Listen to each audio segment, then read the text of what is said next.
Basically, if you recollect last time, we were at the stage where we said there is this particular framework for performing a coordinate transformation when you are in phase space variables. When you have both q and p to think about, any arbitrary function of q and p is not necessarily a good transformation. What do you mean by good transformation? That the new variable should also satisfy Hamilton's equations with the transformed Hamiltonian. In order for that to work, you need to transform only in a particular way, and this particular methodology of transforming is called the method of canonical transformation, a transformation which preserves the fundamental information of the motion of the system, namely the new Hamiltonian and the new phase space variables, that is new coordinates and momenta. If they satisfy Hamilton's equations, then the transformation is called a canonical transformation. Otherwise, the transformation is not canonical. By not canonical, you mean that the system will no longer satisfy Hamilton's equations of motion for the new coordinates and momenta and the new Hamiltonian. Okay? So we want them to follow Hamilton's equations of motion. We started from the action principle and we came up with this idea that you can choose certain types of functions as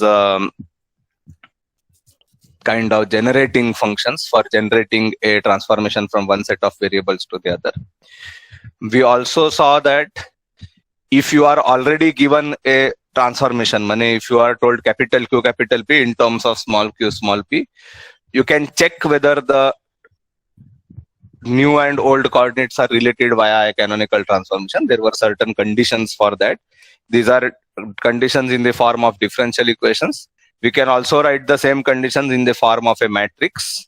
We have not shown that the matrix version and the differential equation version are same, but that is one of the problems in the tutorial. So we will be approaching that. Today, we will try to further write this in a much more compact manner, and we will try to see some of the basic underlying algebraic nature of these functions. Let us go forward and we'll understand what we mean by that. To start with, we will introduce a new concept, the concept of a Poisson bracket. Okay. I believe the name Poisson is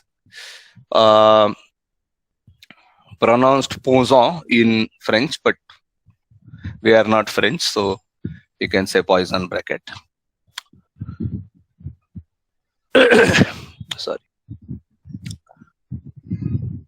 A Poisson bracket is an object which is defined in the following manner. The Poisson bracket of two variables u and v, or two functions u and v, is written in this fashion, and it is taken with respect to a certain set of coordinates and momenta, which are called small q and small p in our usual notation. The definition of the Poisson bracket is the following. It is a partial derivative of u with respect to q multiplied by partial derivative of v with respect to pk minus partial derivative of u with respect to pk partial derivative of v with respect to qk. This is the definition of Poisson bracket. The purpose behind introducing this particular type of quantity, Poisson, let us understand the timeline here. Newton's equations of motion, probably early 16th century kind of thing, and after, or 17th rather, and then by the time you come down to people like Lagrange and Laplace, another 100 years had gone by, and still yet another 100 years or so later, you have people like Hamilton, Jacobi, and Poisson is around the same time. So basically we are compressing around 200 to 50 years of scientific history into 2 or 3 lectures. So obviously some of the things will just spring out and we will be like, why is this way only and why is it not some other way? That's a very natural feeling if you are feeling that way. Okay, because you are basically doing a complete crash course through history after spending like something like 10 years probably studying just Newton's laws, which was till last year. Suddenly you are jumping to several further developments. You will get a similar feeling when you read through quantum mechanics, because you are compressing a very large body of work into a very small set of topics to be studied. So if you ask me why did Poisson feel one fine day that he should invent this quantity, well, he must have spent 20-30 years trying to understand these things. We have a ready-made formula, so we cannot possibly appreciate how much struggle went into Poisson arriving at this. We are just going to use it as a formula. We are going to say that let us define some quantity called Poisson bracket like this, and then we will start worrying about how it is going to help or not help or whatever. Okay. So if you ask me why Poisson bracket is like this, well, no real explanation from my side, just that it is there. Okay. This is the definition for any variable, any physical quantity u and another physical quantity v. In order to understand this thing a little better, let us try to find out the Poisson bracket of, let us say, one coordinate with another coordinate. I'm going to call them as QA and QB. And you will find that this is basically summation daba QA by daba QK, daba QB by daba PK, minus daba QA by daba PK into daba QB by daba QK.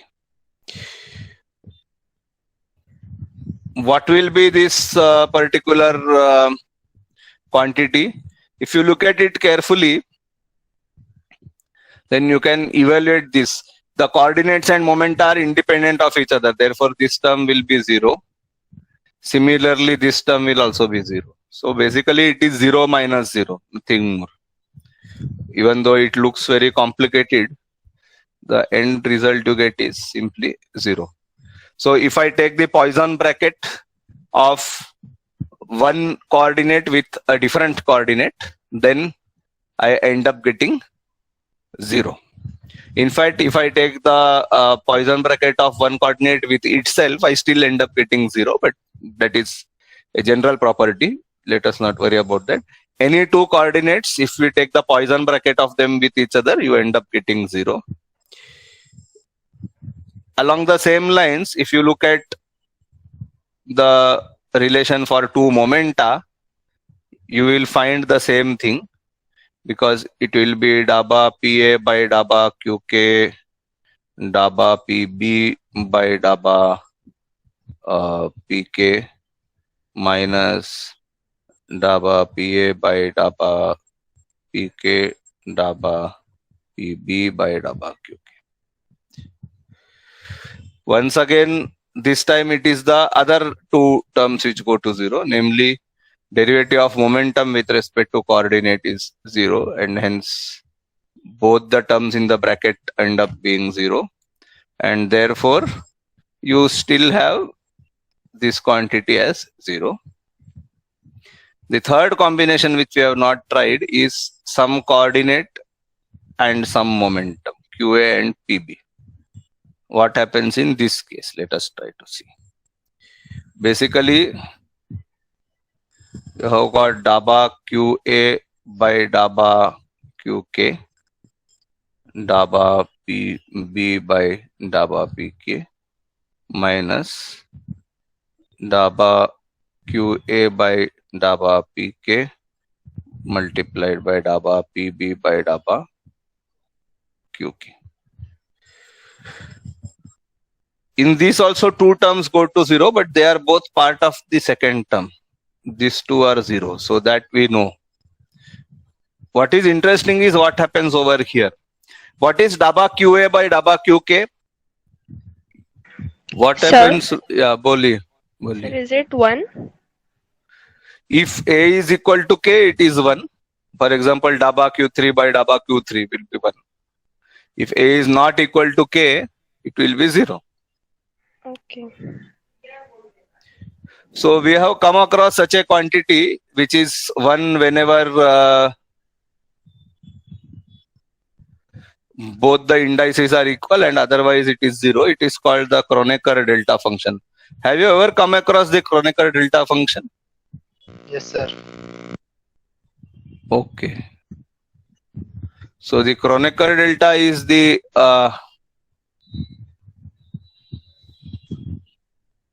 Kronecker delta is the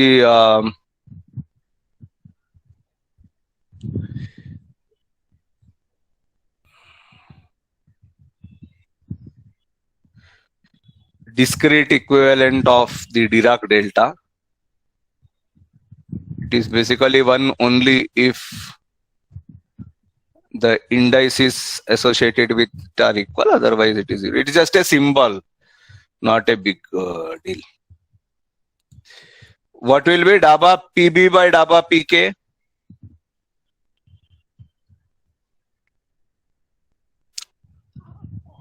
Zero. No, once again it will be daba PK. Okay, sir. Because if both the P and K are equal, then it is daba P by daba PB, which is 1. Otherwise it is 0. Okay. So basically the Poisson bracket of QA and PB turns out to be this kind of thing, which is a product of two delta functions. What does it mean? What does delta AK mean? It is equal to 1 only if A is equal to K. Correct? Yes, sir. Yes, sir. Similarly, delta BK is 1 only when B is equal to K. So when will their product be equal to 1? Or when will it be non-zero? When A is equal to K and B is equal to K. Correct? Only then the Yes, product sir. will be 1. So delta AK into delta BK, basically the product turns out to be delta AB, because only if A and B are equal, only then this will work. Sorry.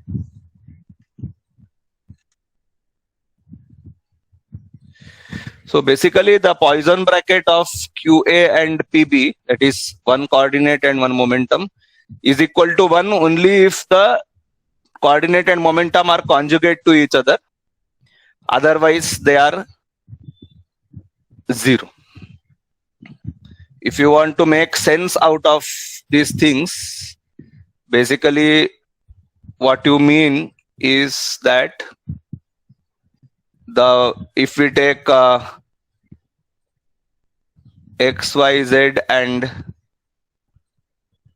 Px, Py, Pz as my set of coordinates, then basically the Poisson brackets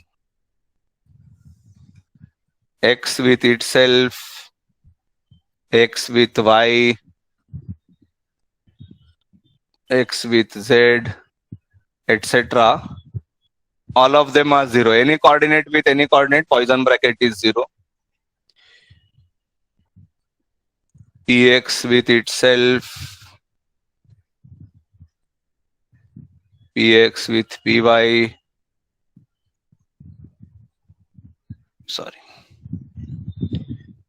Px with Pz, and any other such combinations of any two P's put together, they are all 0.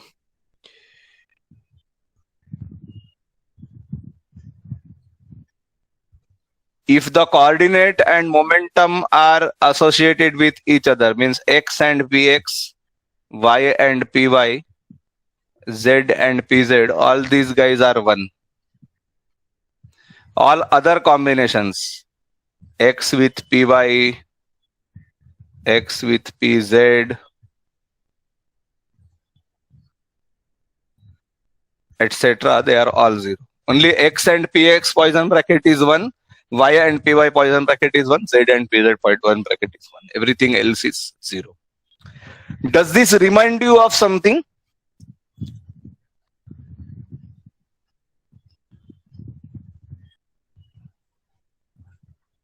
Some operation involving x and x or px and px all are 0, but only x and px is non-zero.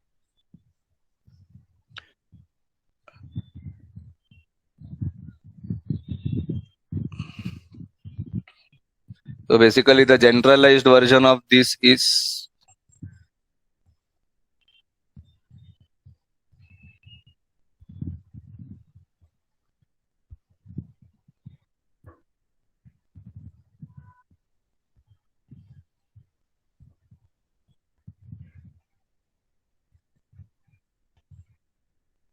have you come across some quantity which looks like this or which has relation similar to this?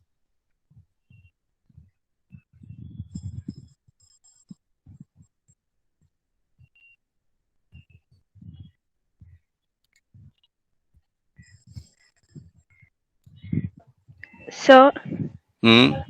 so in quantum we did that when it's equal to 0, they commute. That's what. Correct. So this is very similar to the commutation relations. Ne? Is basically identical, only instead of 1 you have IH cross. Otherwise they are identical. बराबर है. In quantum mechanics, what is the commutator of x and y, let us say?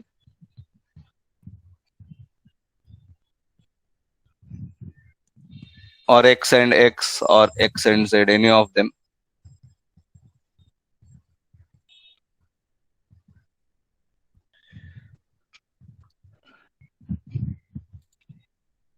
What is the commutator of x and x in quantum mechanics?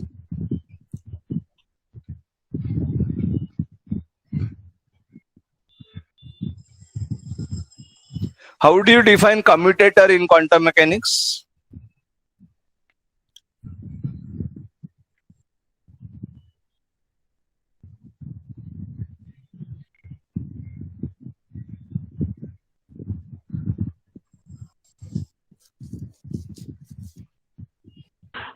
Commutation of AB equals to AB minus BA. Operators, ne? What you mean is you have to see the effect of AB minus BA on a test function. Ne? So basically, if you do AB operating on psi minus BA operating on psi, you will get something operating on psi. This something is called the commutator of A and B. Is this right? Yes. Yes, sir. So commutator in quantum mechanics is defined in terms of something to do with the operators. Basically, you can kind of call it as A hat B hat minus B hat, where B hat and A hat are operators. They are observables basically in the framework of quantum mechanics. Okay? The way you have defined this square bracket thing, sorry, here no need of square bracket confusions. Okay. The way you have defined the square bracket thing, only the resemblance is only superficial. Here you have done a completely different operation on U and V. You are not trying to do U hat V hat minus V hat U hat. Rather, it is some other completely different thing. But the end result which you get is very similar. So if you look at the quantum mechanical commutator relations, basically the general commutator relations in quantum mechanics are, if I have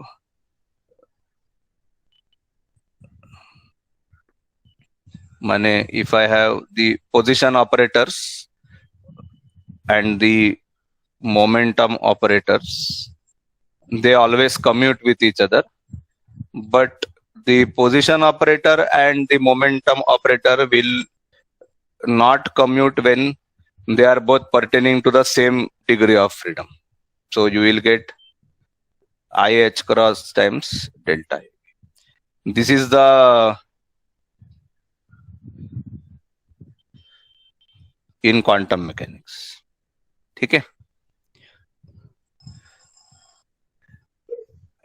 The important thing to realize is that structurally these two equations looks almost identical apart from this factor of IH cross. Agreed? That Yes, the two sir. things look identical. But this identical superficial. Why? Because the way you have defined the commutator in quantum mechanics and the way you have defined Poisson bracket in classical mechanics is totally different. Okay. So obviously they are not the same quantity, they are just indicated by the same notation. But not only indicated by the same notation, we will see that all the algebraic properties of Poisson brackets in classical mechanics are identical with the algebraic properties of commutators in quantum mechanics. So basically, at a very fundamental level, at a fundamental mathematical level, you can say, classical and quantum mechanics are very deeply related to each other. You have the same types of manipulations which you can do on physical quantities in quantum mechanics, you can do the same thing in classical mechanics. The fundamental nature of reality which is described by these two theories is different. Okay? But structurally they are very similar to each other. So the basic underlying mathematical structure, the fabric of which quantum mechanics and classical mechanics are made is the same. It is like taking a piece of cloth, you can stitch it into a bag, you can stitch it into a shirt, you can stitch it into a kerchief, you can just leave it as it is. But the cloth is the same. So if mathematics is the cloth by which physical theories are made, then that cloth is same for both quantum mechanics and classical mechanics. The basic mathematical fabric from which they are made is same. Only the physical interpretation of this fabric is different. So quantum mechanics is like a pant, classical mechanics is like a kerchief. They basically describe two different things, but the underlying mathematical structure is the same. We will see much more of this now, but I just want to point out right at this stage, the moment you define the Poisson bracket and try to find the fundamental Poisson bracket relation. Fundamental means basically describing the Poisson brackets between Q's and P's. Once you have this, any other function which is a function of Q's and P's, you can basically use the algebraic properties of Poisson bracket to simplify it. We'll see that in a moment. Okay. But basically, right at this stage, I would like to point out that mathematically, quantum mechanics and classical mechanics, if you look at it from the perspective of Newton's laws on one side and Schrodinger equation on the other side, then it seems that they are two totally different things. But if you try to describe classical mechanics in terms of Poisson brackets and quantum mechanics in terms of commutators, you find that mathematically they are actually very, very similar to each other. Okay, just a thought, that's all. Okay, we'll be trying to flesh out the thought in much more detail. We'll at every stage we'll try to see the similarities with quantum mechanics. Rather, the similarities jump out. You don't have to really worry about it. Okay, but basically algebraically they're very similar. That's the point I want to kind of keep at the back of the mind.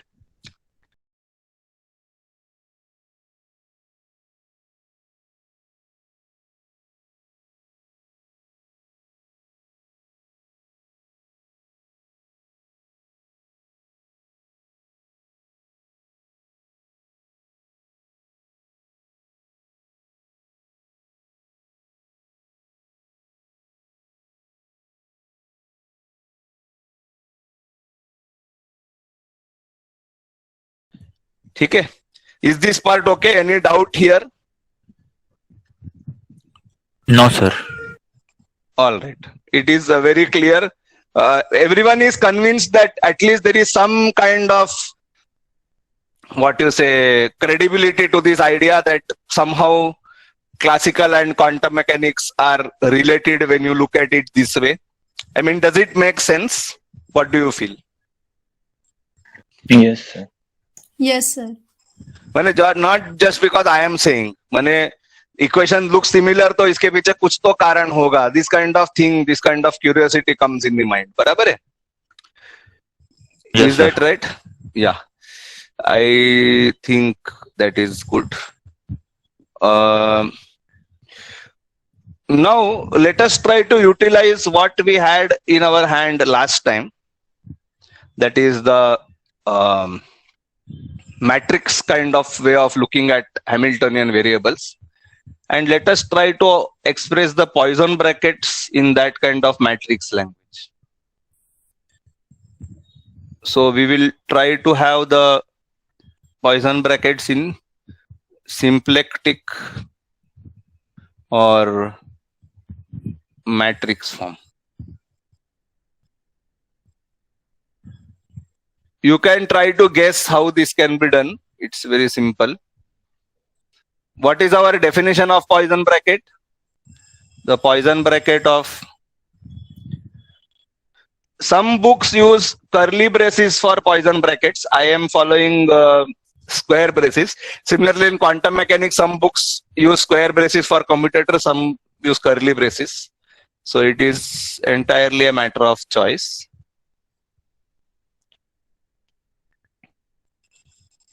How will you, what is the original definition? Summation daba u by daba qk into daba v by daba pk minus daba u by daba pk into daba v by daba qk.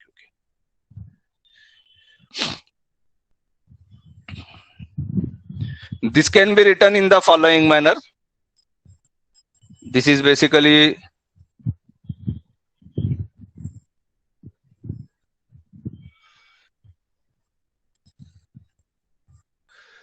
or let us represent it in a particular manner. It can be represented in this manner.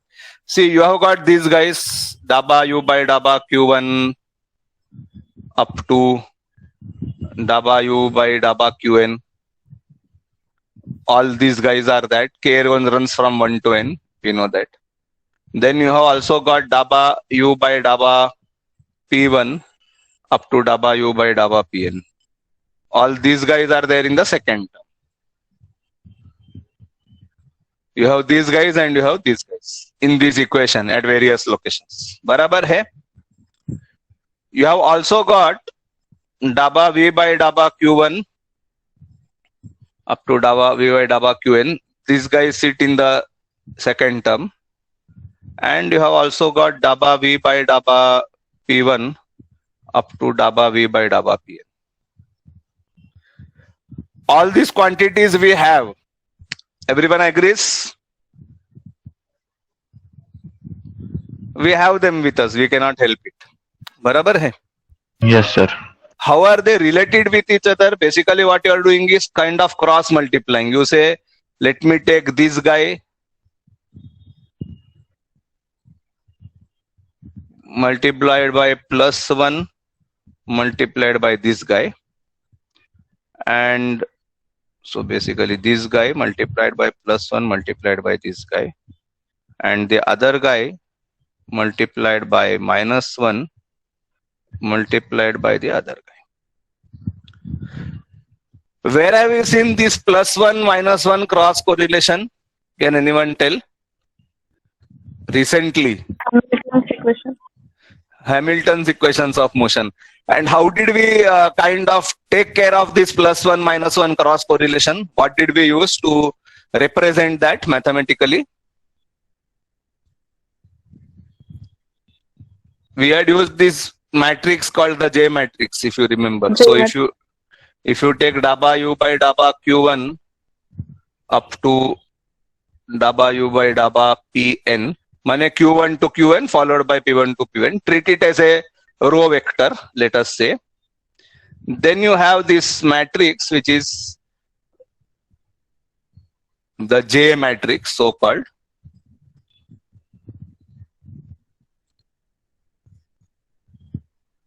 And then you have this column vector which is daba v by daba q1 up to dabba v by dabba pn. If you multiply all these things together, what will you get? You will basically get the Poisson bracket of u and v. And it will be a single number because this is a row vector, this is a column vector. So 1 cross n multiplied by n cross n multiplied by n cross 1 will give you a 1 cross 1 quantity. It's basically just a number. Does this make sense? That we can define the Poisson bracket in this manner. So basically what you have is the Poisson bracket of any two quantities u and v with respect to a set of dynamical variables eta can be given as dabba u by dabba eta transpose, because normally dabba v by dabba eta is a column matrix. Here we are using it as a row matrix. Dabba v by dabba eta and j. This is the matrix or symplectic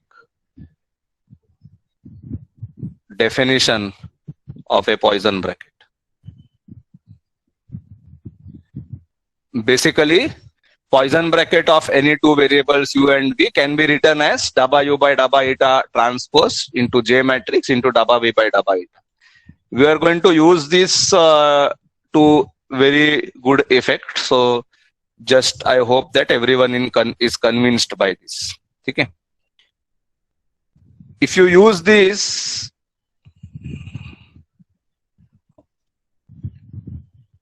let us do it this way.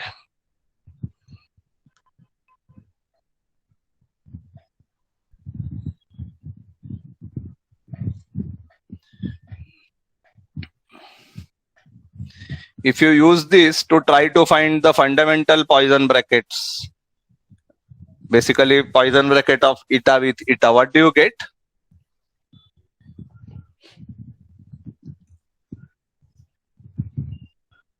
You get the dabba eta by dabba eta, which is the identity matrix, multiplied by the J matrix, multiplied by against dabba eta by dabba eta, which is again the identity matrix, which is nothing but the J matrix itself. Okay. Barabar hai. So the Poisson bracket of the fundamental variables with themselves is equal to the J matrix. What does this mean? It means Poisson bracket of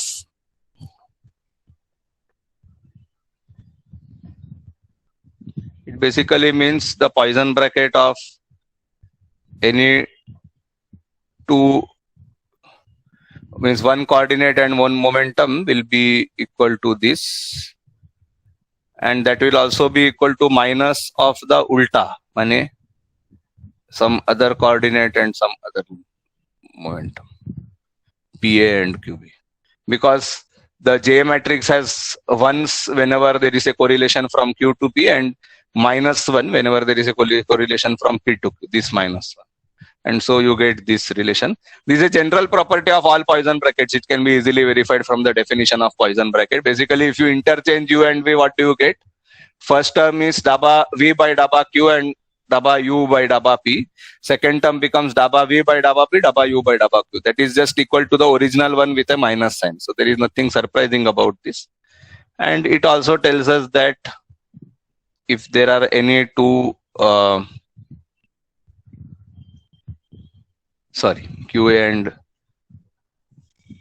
QB or PA and PB, they are all 0. So all of this can be basically summarized just by saying that the Poisson bracket of the fundamental variables with themselves is equal to the J matrix. Okay, so the fundamental Poisson bracket relations in symplectic form, basically Poisson bracket of eta with itself gives you the J matrix. Okay, that is one part.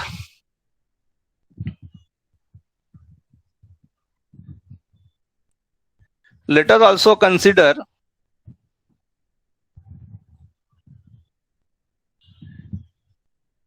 a transformation from the old set of variables eta to a new set of variables lambda. Eta was basically the old coordinates and momenta. Lambda will represent the new coordinate and momenta as we had done earlier. Okay. If we are going to perform this transformation, then the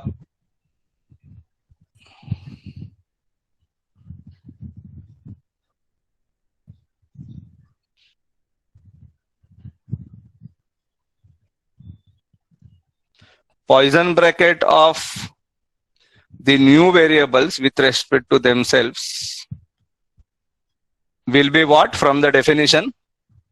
It will be dabba lambda by dabba eta transpose times j times dabba lambda by dabba eta. Have you come across this matrix which consists of dabba lambda by dabba eta as its entries? Yes, sir. This is nothing but the Jacobian matrix of the transformation. So basically you find that the Poisson bracket of lambda with itself is M transpose Jm. But according to the condition for canonical transformation,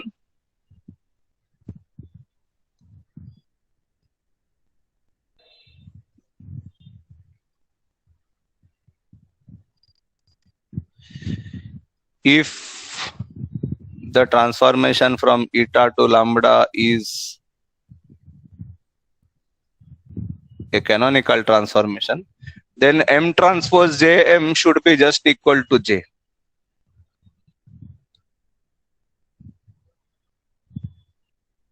So this gives you a new condition to check for whether a transformation is canonical or not. If the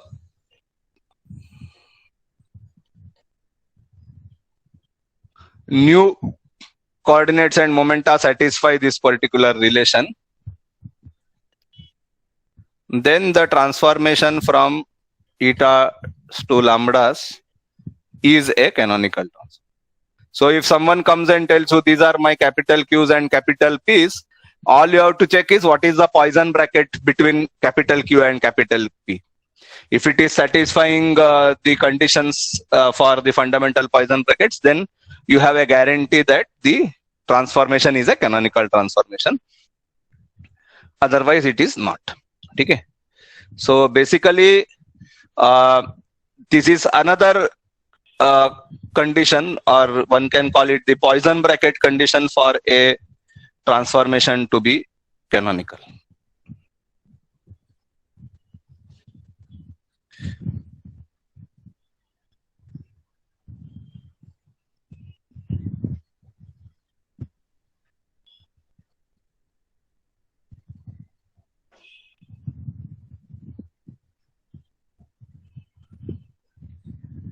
In practice, this makes life very, very easy because it is easy to evaluate a Poisson bracket compared to any of the earlier things which we had covered. Okay. It is comparatively much easier to evaluate at least I find particularly that is the best way to quickly find out whether a particular transformation is canonical or not. If the coordinates are satisfying this relation, then the transformation is canonical. Okay. There is a small concern here. Basically, we have the proof which we have given upstairs is for the other way around, that if the transformation is canonical, then the Poisson bracket of lambda with itself is equal to the J matrix. And what we have stated below is the inverse condition. The proof for this, you can hunt for it. It is there in Kalkin's book, very nicely given in a footnote. You can have a look. Okay. It basically uses the properties of the Jacobian matrix. So have a look, and we can discuss this further during the tutorials. Okay. So basically, you get a very fundamental statement which you can make here. Basically, the statement is that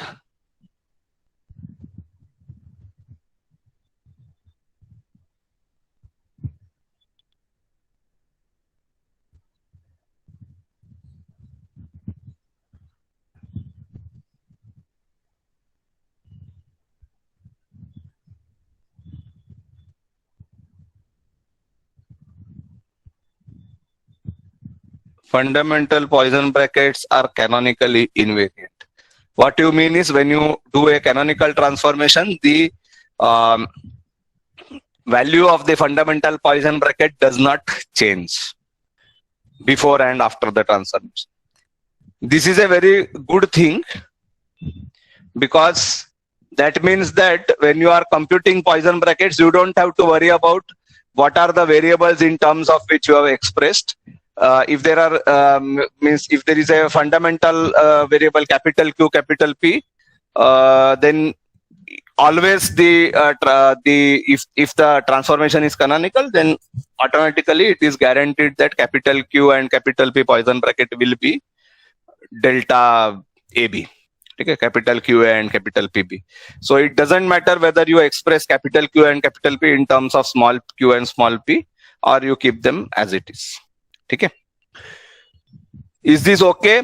Any query, doubt, comment, etc. at this stage? Please ask. Otherwise, we will go forward.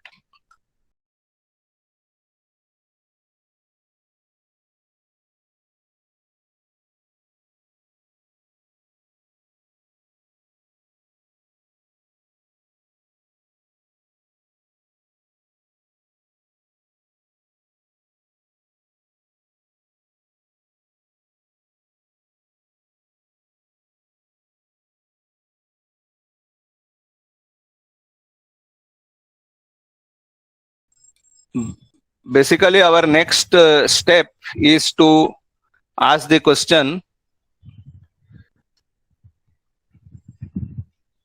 what happens when I have general Poisson bracket of any two quantities with respect to the old set of variables? This is as per the matrix definition. This is daba u by daba eta transpose multiplied by the J matrix multiplied by daba v by daba eta. Okay. Now we know that daba u by daba eta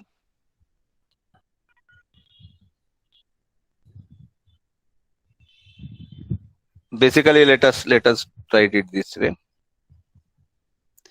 If I have daba u by, let us say, daba eta k or eta I, this can be written as daba u by daba lambda k summation over k into daba lambda k by daba eta I. Agreed? Just expanding in terms of its partial derivatives. Yes, sir. This can be written in a matrix form in the following manner. Daba u by daba eta, the matrix, is equal to the Jacobian matrix multiplied by daba u by daba lambda. This is the Jacobian matrix MKI. This is the column vector daba u by daba lambda, and this is the column vector daba u by daba eta. Okay. If I take transpose of this equation,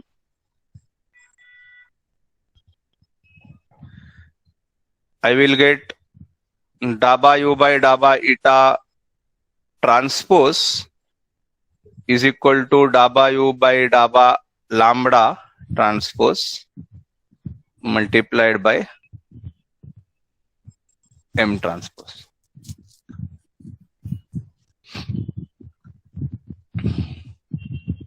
Actually, if you remember, last time we had done this.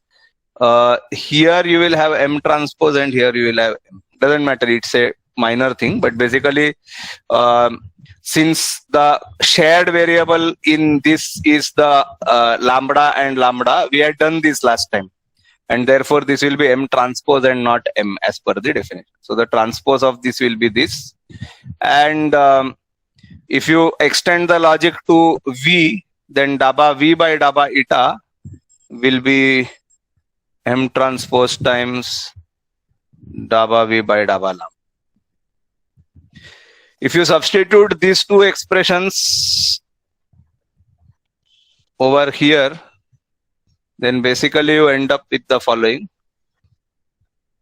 The Poisson bracket of U and V with respect to the eta variables is equal to dabba U by dabba lambda transpose times M times J times M transpose times dabba V by dabba lambda. We have just substituted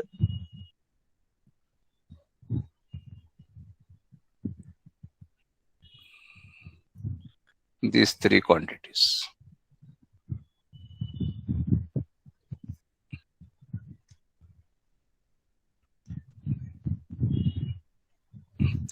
Now, if we group these things slightly differently, I just take these two separately and I try to group these together. What is MJ M transpose? I. MJ M transpose is J, but only if the transformation is a canonical transformation.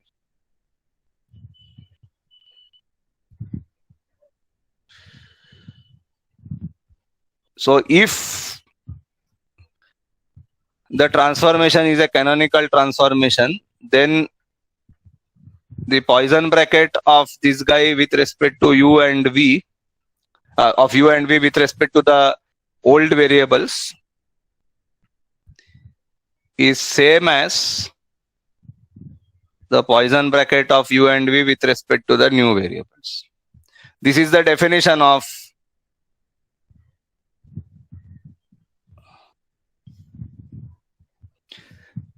this doesn't really make the picture clear, so let us put it this way. Basically, what you are saying here is, what is the Poisson bracket of U and V with respect to the old variables? Summation over K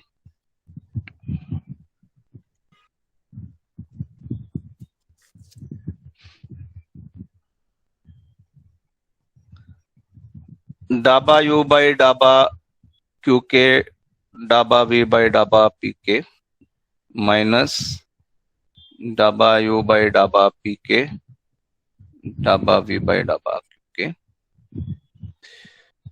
What is the definition of Poisson bracket with respect to the new variables?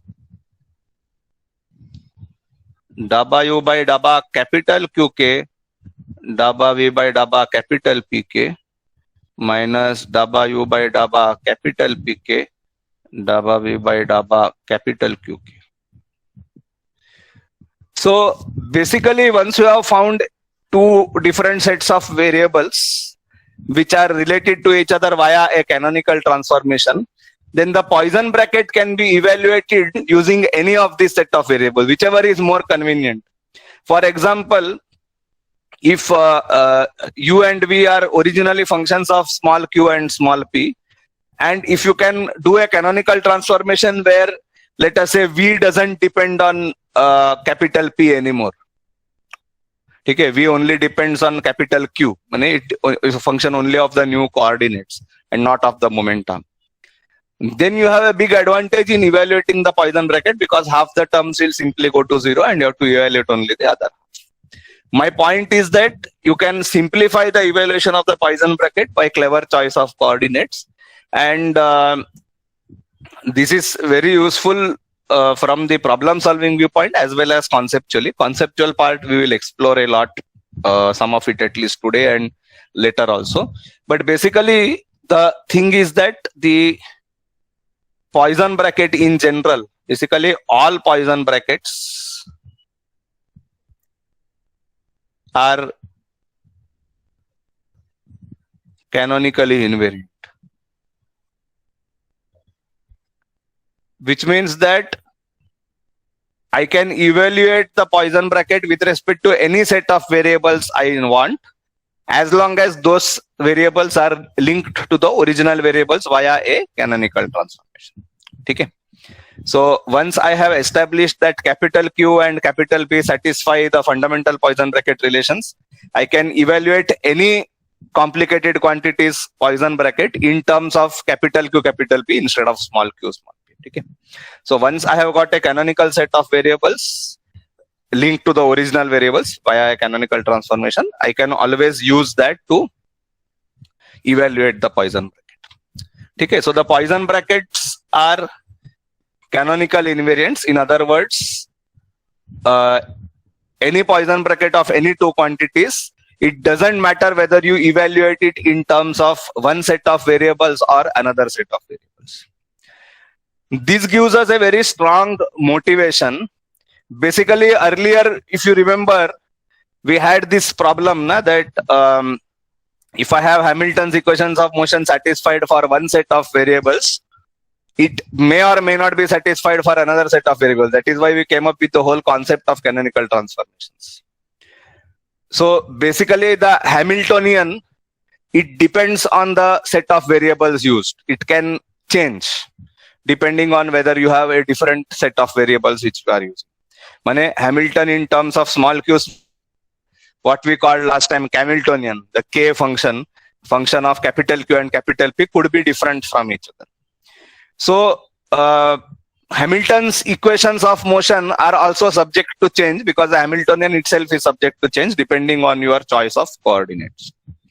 On the other hand, even after changing the coordinates, one thing which doesn't change is the Poisson bracket between different quantities.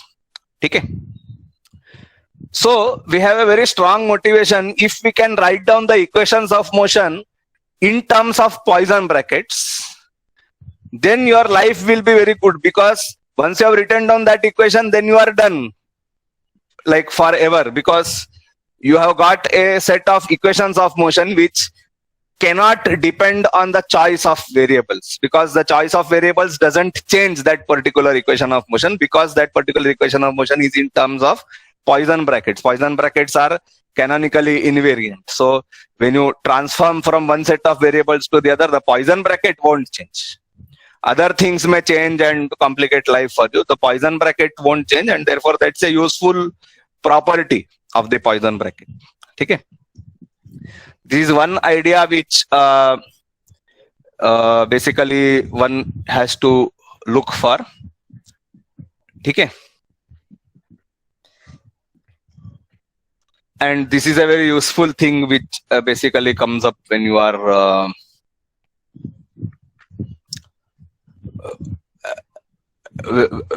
basically we would like to formulate everything in terms of Poisson brackets because they are invariant under canonical transformation. So once you have got fundamental variables which are canonically related to the original set of variables, and a capital Q, capital P, once you are sure that they satisfy the fundamental Poisson bracket relations for capital Q and capital P, after that you can formulate your whole theory in terms of Poisson brackets.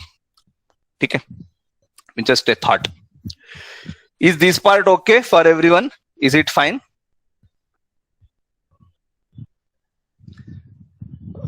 Let me list down a few properties of Poisson brackets since we have space. Just mathematical or algebraic properties.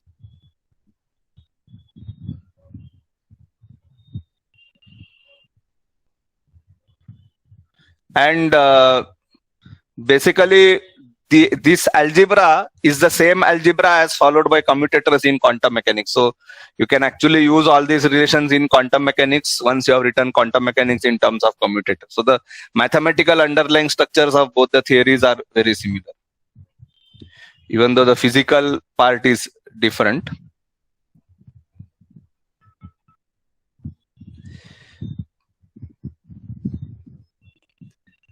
I am going to list them in no particular order.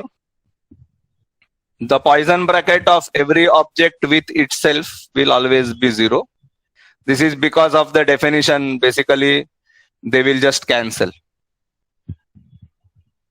The Poisson bracket of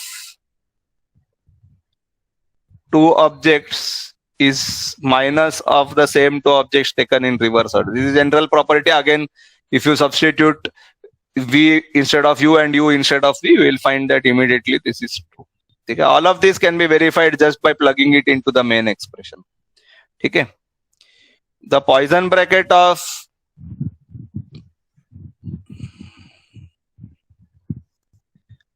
scaled versions of the functions where a and b are constants, the constants can simply come out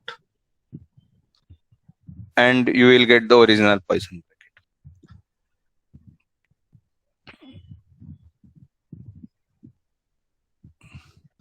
If I have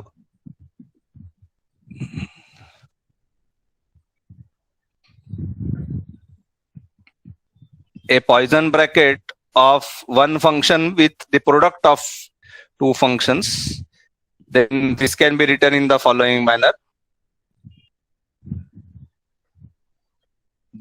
It is like a chain rule kind of thing. It is actually chain rule when you, not chain rule, UV rule. It is basically UV rule applied to the basic definition of Poisson. You will get this kind of relation. In classical mechanics, you don't worry about whether the two objects will come out of the bracket on the left or the right, because apart from the Poisson brackets, multiplication is commutative in classical mechanics. In quantum mechanics, multiplication is not commutative among operators. Therefore, it is a good idea to take out the left operator in the combined operator, take it out on the left, and the right operator, take it out on the right. Quantum mechanically, this is the correct expression. It's a good idea to remember the same expression for classical mechanics so that you don't end up making mistakes. Okay.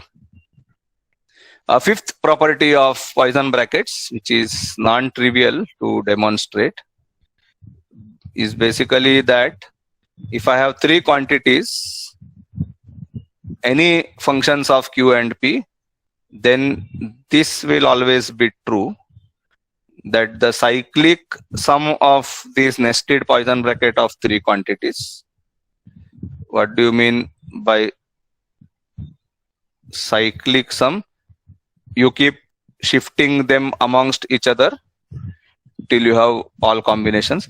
Basically, Poisson bracket of u with the Poisson bracket of v and w, plus Poisson bracket of v with the Poisson bracket of w and u, plus the Poisson bracket of w with the Poisson bracket of u and v.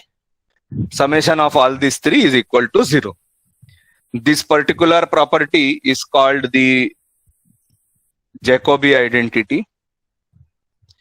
It's a very useful property and we will see one of its uses very, very soon. Okay. These are all basic algebraic properties of Poisson bracket which can be used to trivially evaluate the Poisson brackets without actually performing differentiation. Okay. So the expression for the Poisson bracket basically tells you that maybe I have to differentiate this a lot of times with respect to different q's and different p's. But in reality, it turns out that you can use these algebraic properties, and sometimes it is simpler, sometimes it is more complicated to do it by the algebraic method. But basically, there is a pure algebraic method to solve this particular type of or this class of problems without using integration. So may not always be possible, but it may not always be a good idea, but it is possible to do via algebraic methods. Okay. All of these properties can be proved. I am stating them without proof. You can have a look at you can just substitute and see. It is very simple. At least first 4 properties are easy. Jacobi identity, you can look up the proof from somewhere because there may be a shortcut involved. Okay. Rather than doing it manually becomes very complicated. Can be done manually also. You just need a very big piece of paper and carefully write down all the terms and then check out wherever they cancel, and you will find that all of them cancel and you are happy. Okay.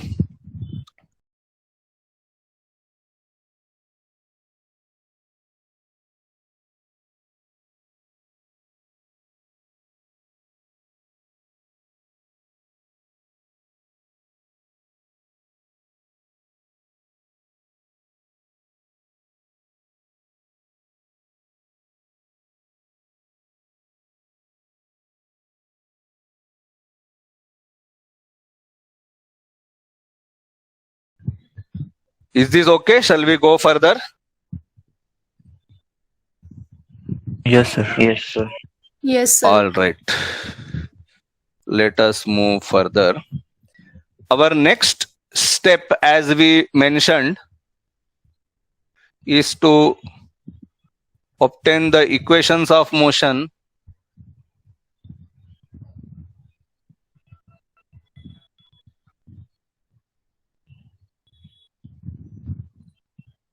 in the Poisson bracket.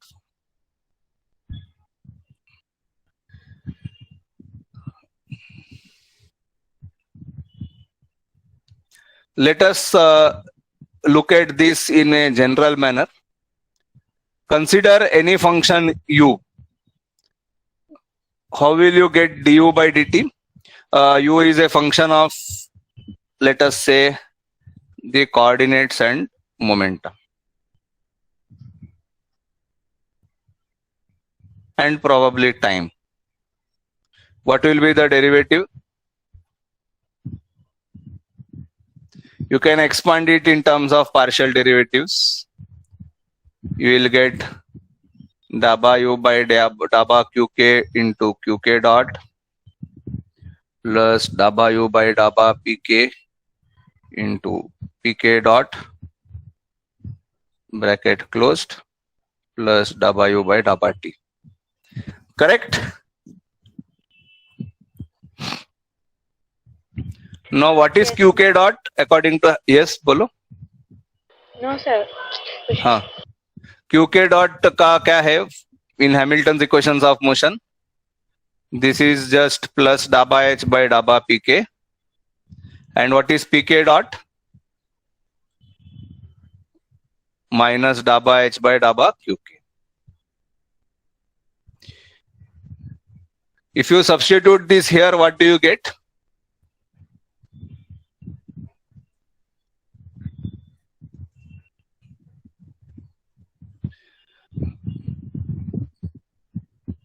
The first term becomes daba u by daba qk into daba h by daba pk.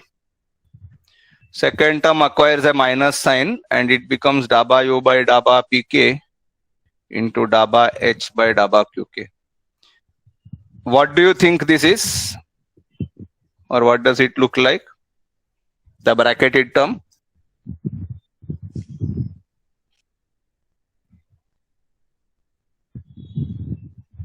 Bolo? Poisson bracket of U and H. Very good. So basically it turns out that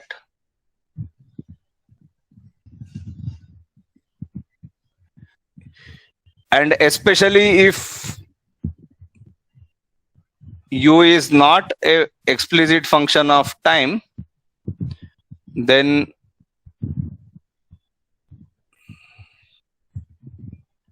du by dt will just be Poisson bracket of u and h. If it is an explicit function of time, then it will contain a partial derivative term as well. Okay. So this gives you another test for conserved quantities. If the Poisson bracket of any quantity with respect to h is equal to 0, then it is a conserved quantity. Otherwise, it is not conserved. So you can test random quantities whether this is a conserved quantity or not. Even if it doesn't happen to be one of the momenta associated with a cyclic coordinate or something, you can test for random quantities. And once that quantity turns out to be constant, you can choose that as your new conjugate momentum capital P, and then figure out what should be the generating function, which will give you the variable capital Q. So you can check the Poisson bracket with the Hamiltonian. It will immediately tell you whether that particular quantity is conserved or not. Okay. We can extend this to our basic fundamental variables, and suppose you try for dabba U by dabba Qk, which is Qk dot. This will be nothing but, it is assumed that neither Qk nor Pk have a direct dependence on time. It is only through the equations of motion that they depend on time. Ultimately, you will get them as explicit functions of time, but within the framework of the formalism, dabba Q by dabba T and dabba P by dabba T will be basically 0. This has been an assumption right from the start. You can go back and check. Okay. And it also makes sense when you look at the original expression. Basically, if you want the expression for Qk dot from the expression for dabba U by dabba T, if basically U is Qk, then you will find that there is no dabba Qk by dabba T term, even in the original definition. Okay. Basically, this is your Hamilton's equations in Poisson bracket form. This. And if you change the variables from Qk to capital Qk, then you still have the same relation between them. This is a basically a fundamental relation. This is equivalent to your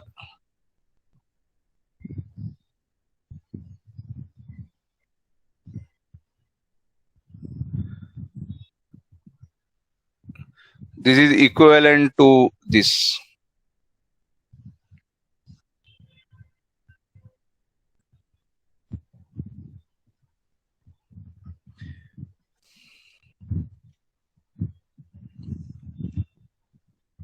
They are equivalent to each other, this expression and this expression.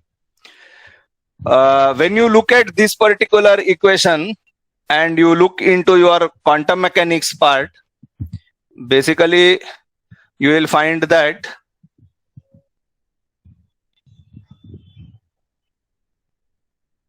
the Heisenberg equations of motion in quantum mechanics are basically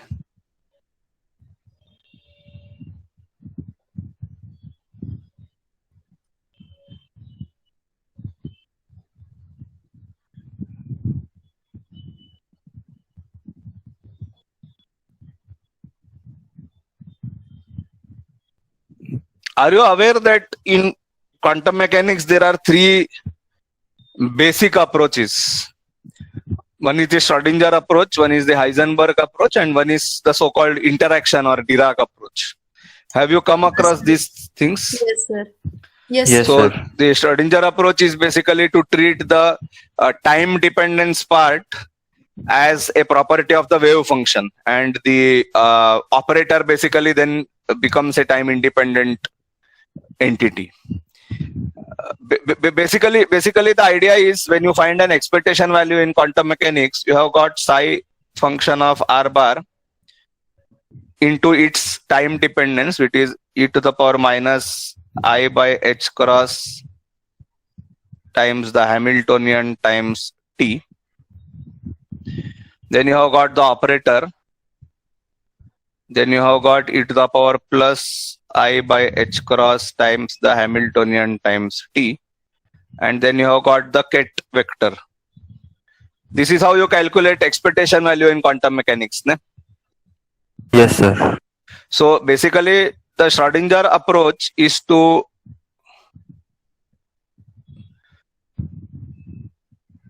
basically, this is the psi star and this is the psi. The time dependence is part of the operator. Part of the wave function, and the operator is like a independent entity. The Heisenberg approach is to treat this as just what it is, the Heisenberg wave function, if you will.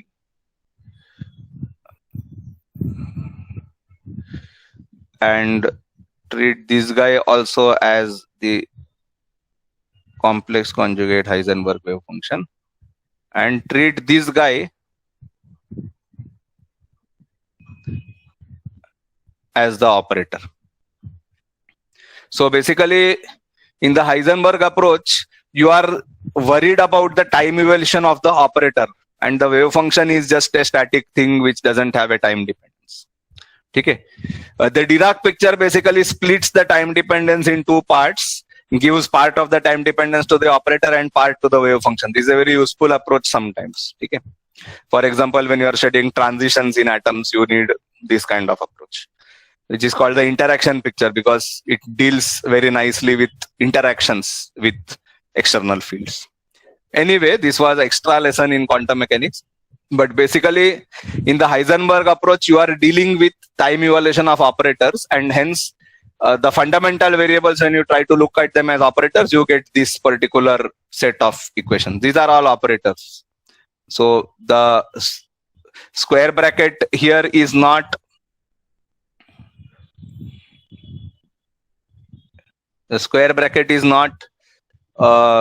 Poisson bracket, it's a commutator. Okay? But basically, what I want to, or what we should appreciate here, is the structural similarity between the equations of quantum mechanics and classical mechanics. So obviously, even though there is a lot of difference between classical and quantum mechanics, there is also some kind of underlying fundamental similarity. And it is this similarity basically, in fact, I mean, this has been a statement which has been made many times, that basically if there had been some experimental evidence during Hamilton's time that classical mechanics is not the final say in things, then he would have easily discovered quantum mechanics, because he was there. See, it is just like not only this part, I mean, more to do with what we'll do a couple of classes down the line, Hamilton-Jacobi theory, but basically even look at this. I mean, somehow it is like, even though you are in the train or boat of classical mechanics, the quantum mechanics boat has come really close, and you can basically touch the people there, you can shake hands with them. So you are, in a way, you are at a position where you say that you see quantum mechanics as a kind of brother of classical mechanics, not as a kind of enemy. This is the perception which we have normally, that quantum mechanics, classical mechanics, two different worlds. It is not all that different. I mean, the underlying mathematical structure is the same, the mathematical description is the same. The physical reality they describe changes because of the fundamental nature of interactions between particles at subatomic levels, but mathematically they are similar. Somehow this gives a kind of feeling that, okay, maybe all these efforts of so many centuries which people have put in, it is all worth something, it means something. Normally I keep telling you not to get carried away with the mathematics of things. Nevertheless, this is something which makes you sit back and like look at it and think, अरे ये classical mechanics के equation को कैसे मालूम कि quantum mechanics का equation कैसा दिखता है, because how come they are so similar, it's very surprising. ठीक है, just a thought for your mind.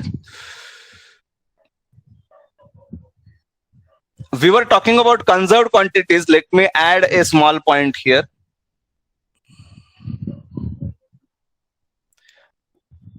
Let me call these as hunting for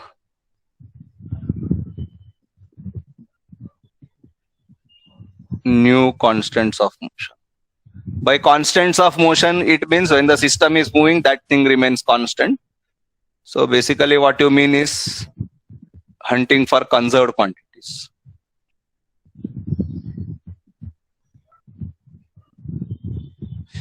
First thing is, if u is not a function of time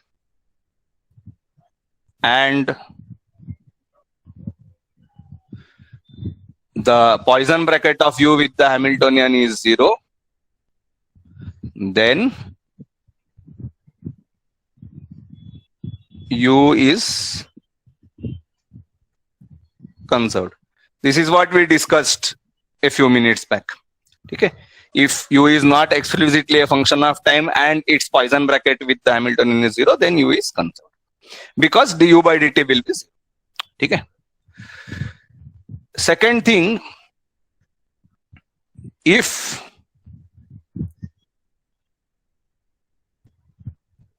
u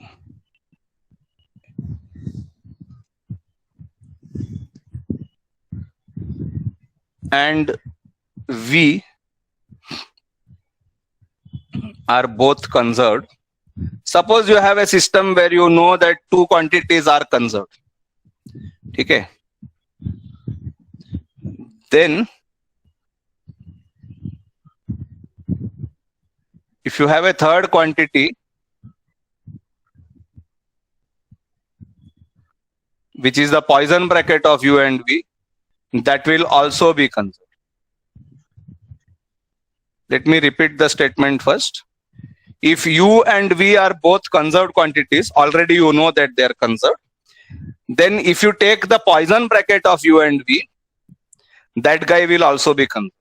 Let me not call him w, let me just call him Poisson bracket of u and v. We don't want to confuse ourselves.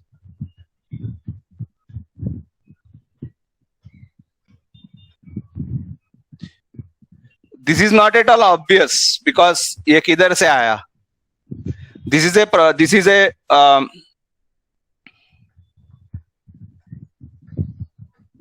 simple consequence of oops.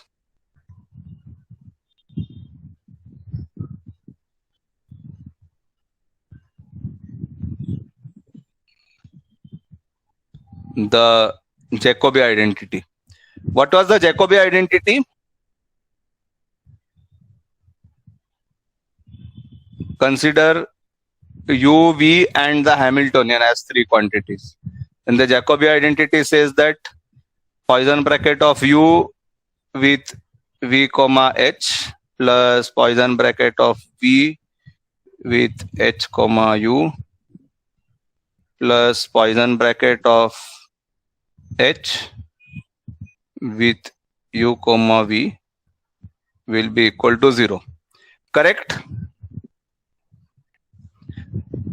This was the Jacobi identity which we wrote down last time. Agreed? Yes, no? Yes, sir. Yes, sir. U Yes. and V are already conserved. Therefore, the Poisson bracket of V and H is 0. The Poisson bracket of U and H is 0. Agreed? Yes, sir. Yes, sir. Which means what is remaining? Poisson bracket of H with this quantity, which is the Poisson bracket of U comma V. That is equal to 0, which means what? This guy has to be conserved, ne? Because his Poisson bracket with the Hamiltonian is 0. So once you know two constants of motion or two conserved quantities, you can keep doing their Poisson bracket with each other. So suppose you know two conserved quantities, U and V. Then you can basically take their Poisson bracket, it will give a new quantity, W. That is also a conserved quantity. Then you can take Poisson bracket of U and W, that will give you another conserved quantity. Then you can take Poisson bracket of V and W, give you another conserved quantity. Like that you can keep on generating conserved quantities. In principle, till you have found all the conserved quantities. In practice, it doesn't work out that well because often Poisson bracket of two conserved quantities gives you a constant, or it gives you 0, which are non-conserved quantity. One is a conserved quantity, it's a constant, but doesn't help you. Okay, but in principle, one can generate new constants of motion simply by using this trick that if I know two of them, then I can keep churning out more.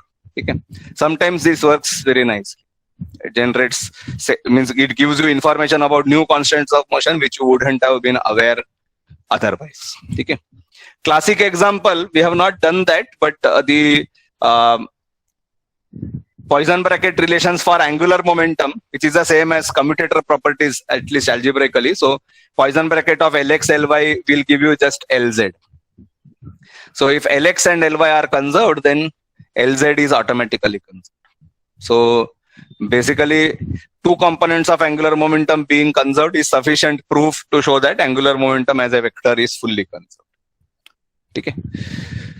This is related to the fact that central force motion, because of angular momentum conservation, it got restricted to one plane. It's related to that concept. Okay. Anyway, this was just an additional interesting thing. Everything is okay over here. Is it fine?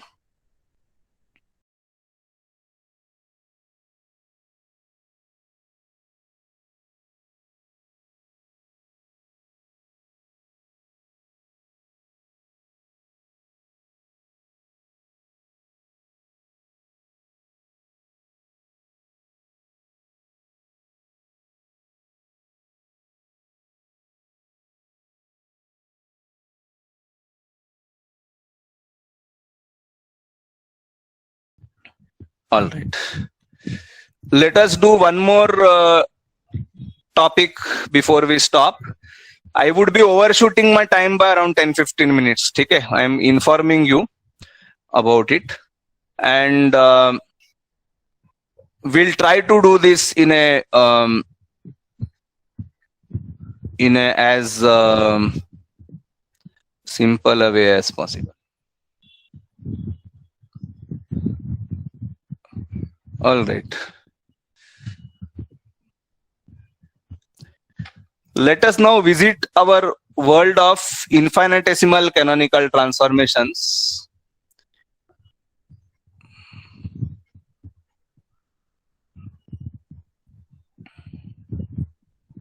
And try to use our Poisson bracket language over here.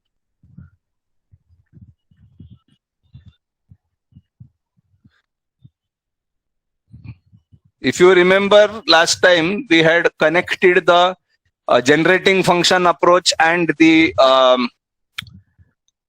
symplectic or matrix approach. We had connected those two things together using the concept of an infinitesimal canonical transformation. Let us try to kind of bring that particular discussion to a better level of closure today. Basically, if you remember, what we said was that the new set of variables is equal to the old set of variables plus a small change in the old set of variables. And we claim that this particular transformation is generated by an F2 type function. Basically an F2 type function which is of the following type, summation plus epsilon times another function g, which is a function of qk and pk. This was our qk, pk, and if required then t also. This was our generating function last time, out of which the first part basically generates an identity transformation, and the second part, because of epsilon being very small, this generates an infinitesimal change. So basically the g function is really generating the change. Out of F2, which has two parts, only the G part is really generating the change. Otherwise, without the G part, basically F2 is just an identity transformation. Okay? This is what we had done last time. I'm just kind of recollecting this. And if you remember, if we try to write down this delta eta in terms of these quantities, basically we end up with lambda is eta plus epsilon j dabba g by dabba eta. This is the expression for the change in the old variable is given by this expression. बराबर है. Now we are going to do a small trick here.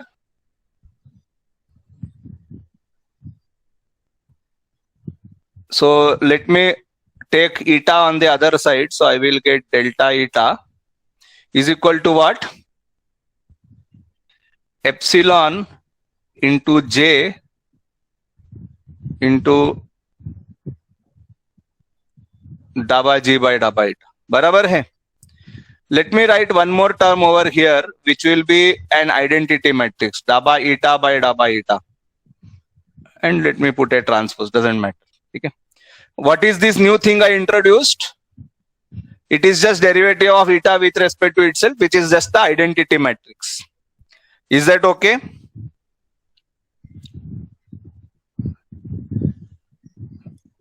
What do these three things together look like? This is the definition of Poisson bracket in matrix form. We introduced this identity matrix, but now all these three things together, it looks like the definition of Poisson bracket. Yes, correct? Dabba u by dabba eta, j dabba v by dabba eta, where u is eta itself and v is g. Correct? Yes, sir. So now let us try to understand this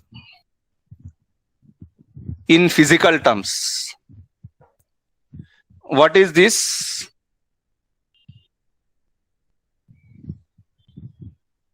Change in coordinates and momenta, correct?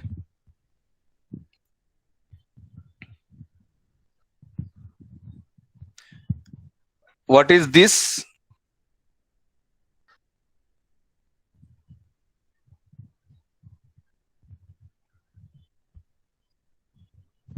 This is the generating function which generates the change.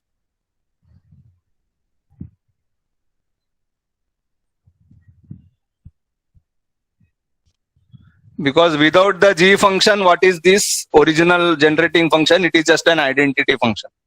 Okay? So g must be the guy responsible for the change. Correct?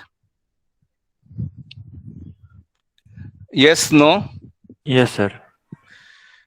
And epsilon is kind of amount of change.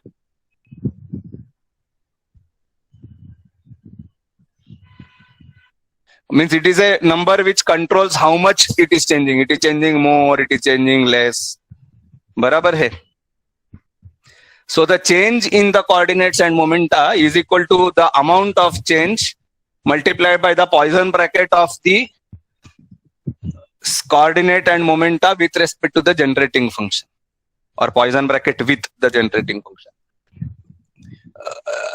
It still doesn't make complete sense, but at least you get a feeling that we know from the generating function that g was the guy who was generating the change. Since the total change in the variable is proportional to epsilon, epsilon is something which controls the amount of change, and the process by which the change is generated is the Poisson bracket.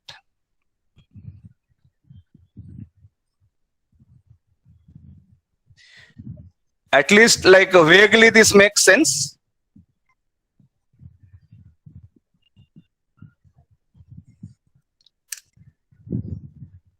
Yes, no, please tell me. मैंने vaguely, roughly, मतलब ऐसा मोटा मोटे हाँ कुछ तो ऐसा है करके, or completely Yes, lost. मैंने makes little bit of sense ना that I am changing eta, and the guy who is generating the change is this g guy, and the process by which I can assess the amount of change happens to be the taking of Poisson bracket with respect to g. Okay, so far? This gives Yes, you a sir. very good physical handle on what you mean by Poisson bracket. Poisson bracket is some kind of mane mathematically we already saw it is this uv some differential blah blah blah blah long thing.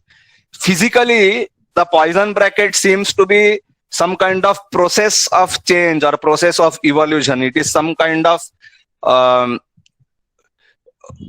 operator type thing which is controlling the change.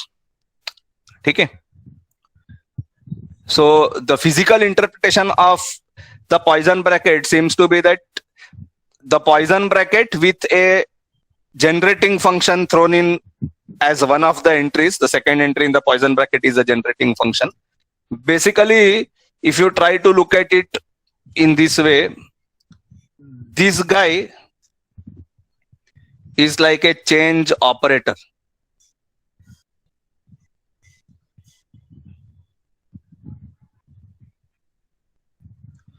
Making sense? Take Poisson bracket of dash quantity with G will give you a change in that quantity. So the Poisson bracket is like an operator in this case. At least roughly, vaguely. Does it make sense? Yes, no? Please tell me. Yes, sir. In this case, it is making sense. Mane, it kind of operator type of thing. Okay? Let us try to qualify this basic understanding with a few examples. Okay?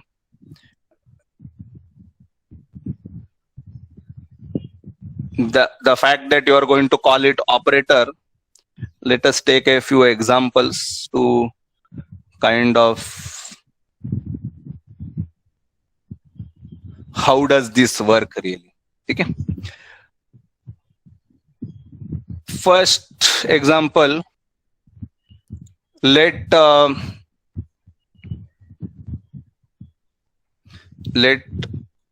my G quantity be the Hamiltonian, and let my eta quantity be, let us say,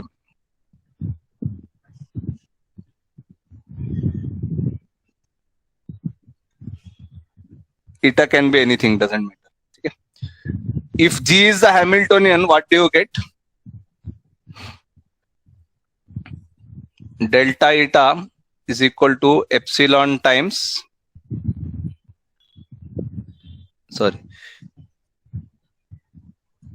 eta comma h. Correct? Yes, sir. But what is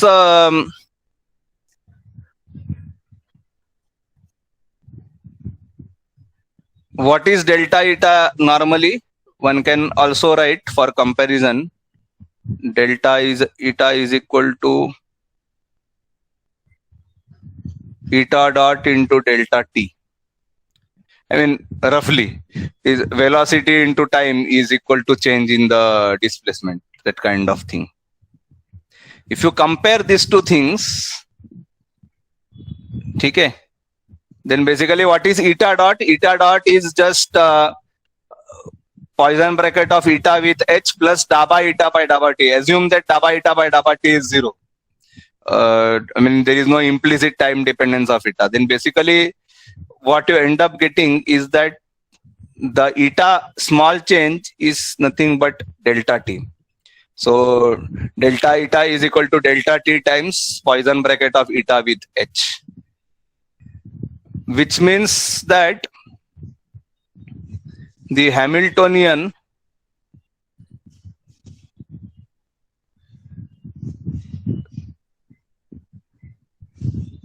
generates the time motion of the system. It's a big statement just from this kind of crude argument, but basically it seems to indicate that somehow Hamiltonian has something to do with the time motion of the system. We have already seen this when we wrote down the basic expression for du by dt. But here somehow in this language of generating function type thing, this seems to make some sense. Let us not spend too much time analyzing this. Let us take another example. take the following example. Let the generating function be px.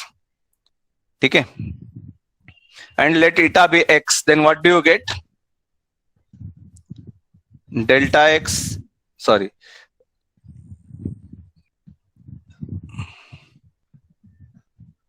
Let me put it as delta eta.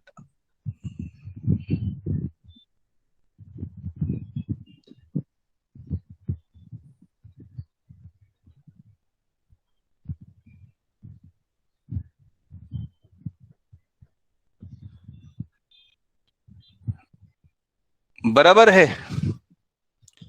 What is Poisson bracket of any of the dynamical variables with px? All of them will be zero. The only guy who gives a non-zero response will be if eta is equal to x.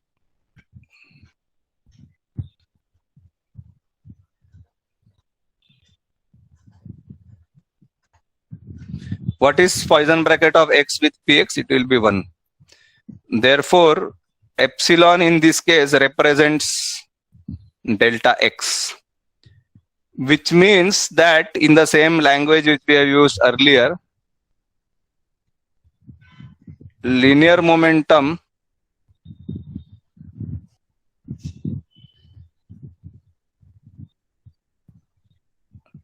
generates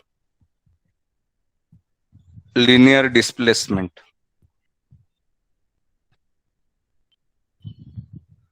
And basically, if you choose the generating function as the momentum, then automatically you find that only the x variable changes. This is very obvious from a physical viewpoint. If the momentum is there, then the particle will move. So there is nothing fancy about it. But the fact that you have managed to write it down in the Poisson bracket form just kind of gives you a clarity that, अरे ये कुछ तो ये बंदा है जो motion generate करता है. The spatial motion or the linear displacement is due to the linear momentum. We always knew this as a physical fact, but this is the mathematical framework in which we realize that displacement from here to here is basically a canonical transformation of the displacement or the coordinate from this value to this value, and that is generated via the momentum vector. Let us take a third slightly complicated example. Okay, slightly complicated. Let the generating function be the z component of angular momentum. If you know the expression, it is xpy minus ypx. This comes from the cross product r cross p if you take the component. And let eta be this guy. X, Y, Z, Px, Py and Pz. You have got a set of 6 variables which I am going to call as eta.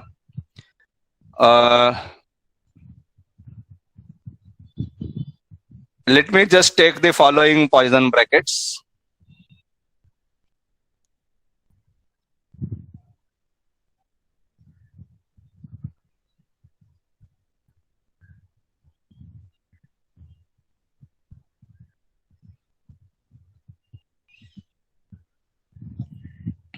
Let us take delta x will be epsilon times what is this will be x Poisson bracket with xvy minus ypx. If you do this Poisson bracket in detail, you will find that this gives you minus epsilon times y. This is left as homework. You can do it. Basically, you have got this. Oh, we missed a property of Poisson bracket back there. If it also has a associative property which we didn't write down, but okay, that's fine. But basically, if you have you can expand this as Poisson bracket of x with xpy minus Poisson bracket of x with ypx, and then keep on doing this. You will get this finally. Take my word for it right now. delta y will turn out to be epsilon y commutator or Poisson bracket with x by x py minus ypx. This turns out to be plus epsilon times x. Delta z turns out to be Poisson bracket of x py minus ypx with z, which turns out to be 0. You can easily prove all of this. If you want, let us do delta x here. Delta x is what? Epsilon times x Poisson bracket with x py minus ypx.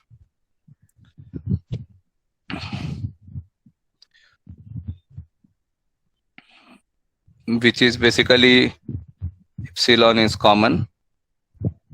The Poisson bracket is x with x py minus x with ypx, which is epsilon with xx times py plus epsilon py.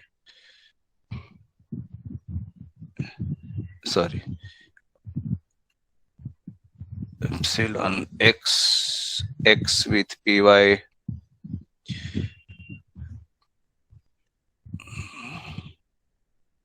minus epsilon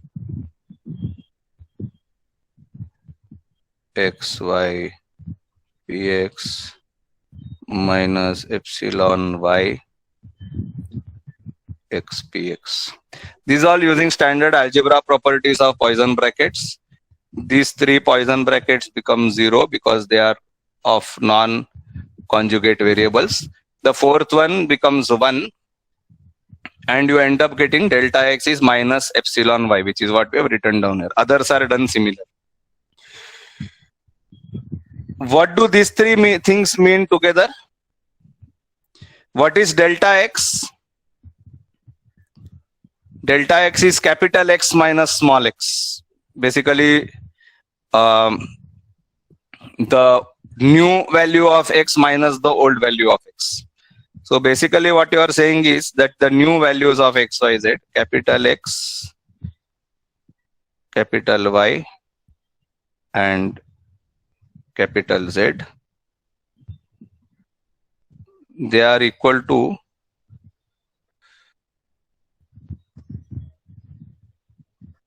something times small x, small y, small z.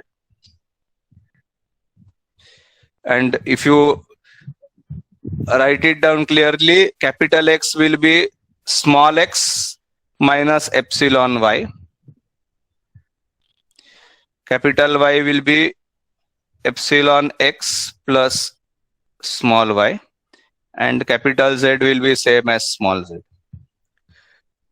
If you look at this matrix, especially look at this particular part,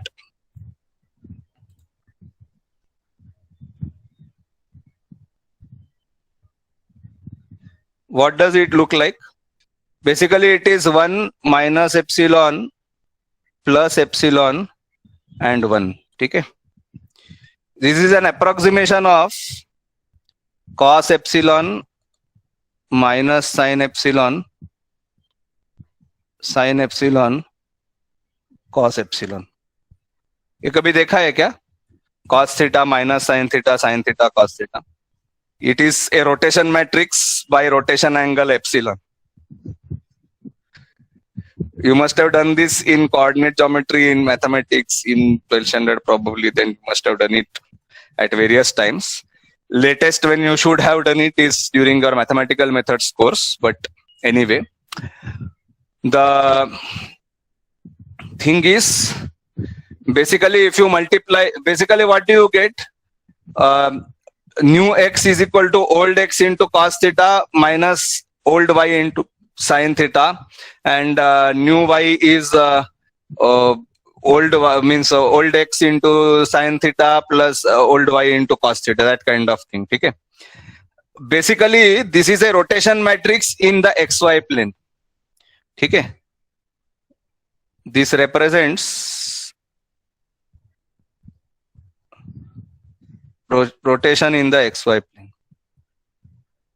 You can just Google rotation matrix and you will get this. Okay.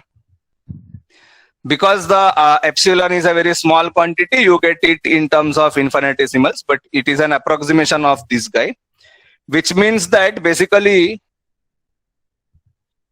LZ so basically your epsilon is essentially an angle delta theta, let us say, and LZ generates rotation in the xy plane. And rotation in the xy plane means a rotation about the z-axis. LZ generates rotation about the z-axis, LX generates rotation about the x-axis, LY generates rotation about the y-axis. So basically, by choosing different physical quantities as generating functions, we are able to generate those respective motions which are kind of associated with them. Hamiltonian is generating the time motion of the system, linear momentum generates linear displacement of the system, angular momentum generates angular displacement of the system, which is basically characterized as rotation. Is this okay? Is this fine? Yes, sir. So basically we have what we have seen here is an kind of not completion, but at least bringing to a certain level of understanding that fundamentally these respective momenta, they are responsible for the change in the coordinates. So somehow the momenta are generating functions for those respective coordinates to change. Or one set of the canonical variables out of Q and P, different P's are responsible as generating functions for the change in the corresponding Q. Vice versa will also be true that Q's are responsible for generation of motion in the P's, but physically it is very difficult to interpret that, so we will not try to look at it. Mathematically it remains as a fact. Okay. I think we will stop here. I have already overshot badly. There was one more point which I wanted to clear up, but we can do it later on when we meet again. Okay. And we'll take one more concrete example whereby we can use this kind of method to solve physical problems. And we'll have a few more in the tutorial sheet. Okay.